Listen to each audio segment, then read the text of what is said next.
myself Abhinav Mishra, and right now I'm an electrical engineer by profession. I'm pursuing my electrical engineering from Government Engineering College of Ujjain.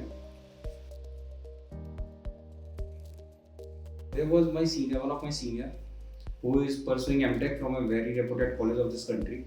He was kind of mentor to me, and then one day we were having tea together, and then I asked him that I'm writing content also, but these type of things are quite hectic for me that I have to write 7 or 8 pages or 1,000 or 2,000 type of words.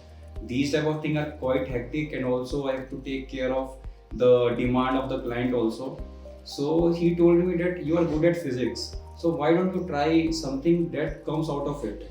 Why don't you try to solve questions of that? And the feeling when you solve a question and you got a upvote, after that you can see that there's a huge amount of smile I can feel on every expert who is working on that platform.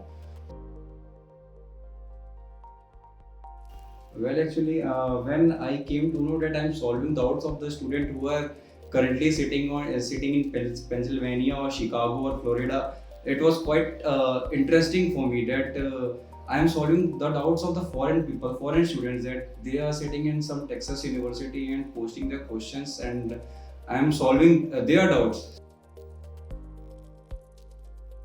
I started to enjoy the learning thing because I never know that I enjoyed to solve other doubts, to help others, to help them score a good marks and do better in their school curriculum.